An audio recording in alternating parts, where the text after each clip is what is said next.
on knowing patients' cognitive capabilities. This is an 84-year-old female.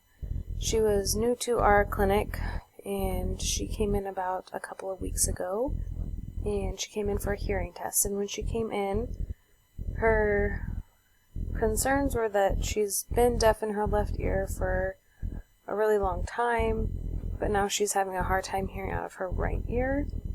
She reports a constant rocking or imbalance, and she also says that she thinks that her left ear is deaf from a surgery that she had back in the 1960s. She said that it was just to put a tube in to let it drain, but that she hasn't been able to hear since then.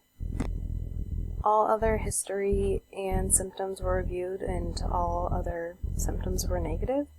It seemed like a pretty straightforward case, so we'll go ahead and go to the audiogram. So this is her hearing test. So as you can see, her left ear is at the limits of the audiogram, and her right ear has a mild to moderate sensory neural hearing loss.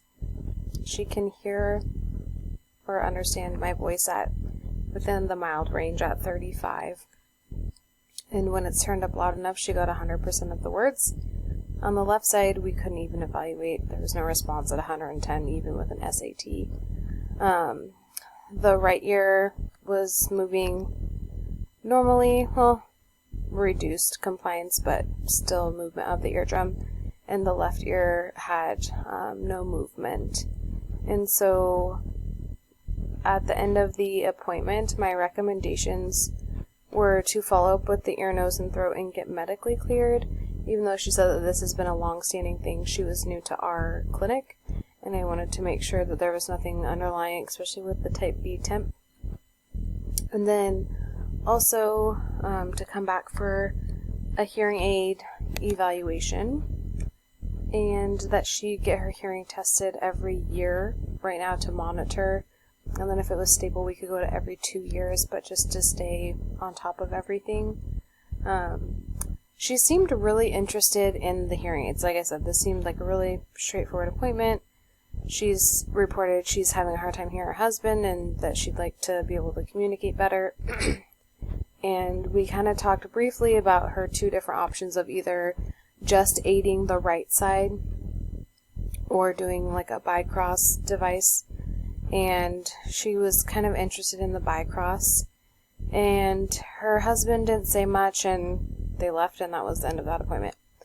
And then they scheduled their appointment to follow up with the ENT doctor and the hearing aid consultation on the same day a week later.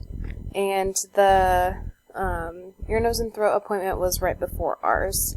And sometimes the doctors are running a little late, and so I didn't really think anything of it. And then time kept going and going, and I felt like I didn't know what was going on.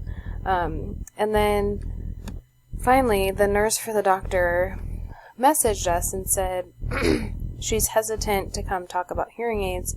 I don't know if she's going to come over. And at this point, she was 20 minutes late, and we normally no-show patients after 15, but we knew she was in our clinic on our floor, so we were just waiting for her to make a decision. And then it was about 25 minutes later, she came over, and she was all kind of huffy and puffy, and she was with her husband, and they sat down, and you could tell that she was very different than the last time that I saw her. And so I just asked her, like, how are things going? You know, just trying to make conversation, because you could tell she seemed kind of flustered, and she was like, terrible. So I asked her, is it with the hearing? Is there anything that we can help you with? And she was like, not with my hearing. I don't even know why I'm here. My ears are fine. I was like, okay, that's fine. And so I said, okay, well, today's appointment is to talk about hearing devices, and, you know, we kind of talked about them briefly last time. I'm happy to go over them again today and give you more information. Do you still want to do that? And she just looked at her husband and then looked back at me, and she was like, well, I guess we have to. So I said, okay. And so we moved forward, and we started talking, and normally I like to ask about, you know, your lifestyle or what you're having difficulties with. And when I asked her, she said, I do not have any concerns. I said, oh, okay. And then her husband kind of chimed in, and he said, well, we do have to face each other, and she has to repeat herself often. And she kind of just looked at him, and she looked back at me, and she said, my hearing loss doesn't affect me, it only affects other people, so how would I know? I was like, well, yeah, it could affect both ends of communication, because then you don't feel like you can be as much of a part of a conversation. And so we kind of talked about communicating and communication strategies, and then we went into the different types of hearing aids. And last time when I had mentioned the Vicross system, she was like super with it. She was like, yeah, that'd be great to hear from my left side, and I can have, one on one ear and one on the other. And she was totally with it. So then I brought it up again, and she could not get the concept of having a transmitter on one ear and a hearing aid on the other ear. And she kept pointing to her right ear. She's like, so the right ear will transmit everything to the left ear. And I was like, no, you don't have any hearing in your left ear, so it'd all be coming to your right ear. And then she was like, well, why would I even want to do that? And I said, what if your husband's sitting on the left side of you and you're having a conversation? Well, my hearing loss doesn't affect me. And she was very kind of snappy.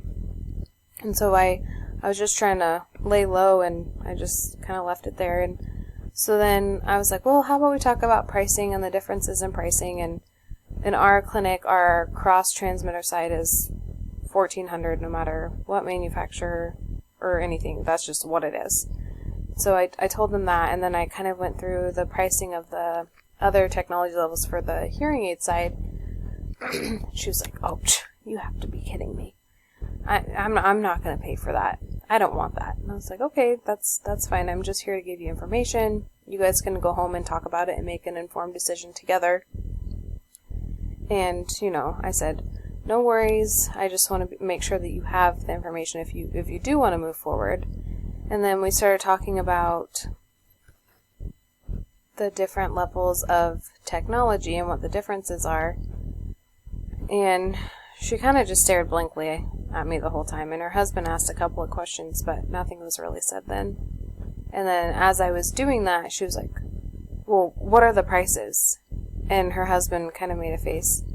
And she looked at him and she was like, do you have something you want to say? And he said, no, I don't. And she said, well, then what's to look for? Ask the question. You obviously have a question. He said, no, I don't have a question. They already went over the price. And she was like, oh, I'm sure they did, and I just missed it, didn't I? So you could tell there was kind of some tension, and she would sigh and roll her eyes, and the communication between them was interesting as well. So at this point, I could tell the motivation was not there, and I'm not going to push someone into a hearing aid that isn't motivated or doesn't want to wear one. And so I thought it would be good to give her some literature and some resources, and then resources from our hospital, and then they could talk about it and kind of go from there. So I sent her home with 3 different brochures and then 2 different articles. And they said, how about you do some reading, and you and your husband can talk and kind of make a decision from there. And then she just kind of sighed and said, well, I guess we're done. And I told her I was happy to talk to her further, but I felt like she wasn't ready, and she agreed, and that was the end of the appointment. And she left and took all of the materials with her.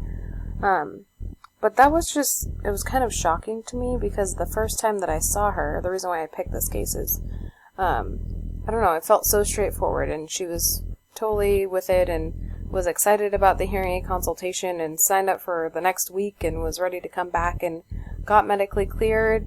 And then when we had the hearing aid consultation, it went like 180. So this just kind of taught me that no matter your first impressions, or, appointment to appointment, I guess it's important to understand that patients have underlying things going on, or I honestly don't know if it was cognitive. I tried to read into her hospital notes a little bit, but she's not really in our hospital that much. I think she goes somewhere else for different care.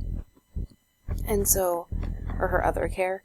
And so I was trying to catch up on all of her notes and everything. But that just showed me A, patience, B, having empathy, and just being able to sit down and give them the information, but if she wasn't ready that day, I told her she could call us at any time. I was happy to set up another appointment if a different day worked better, because she seemed very irritated and stressed out. And so I just think overall, knowing our patients, but then also being able to take it appointment by appointment, knowing some things might not go the way that we had planned. So yeah, I just thought this case was relevant. I know there wasn't anything crazy standing out from the beginning or medically or anything like that, but I would say more behaviorally, just being able to understand patients on all levels, and be able to work with them no matter what state they're in. I hope you enjoy it.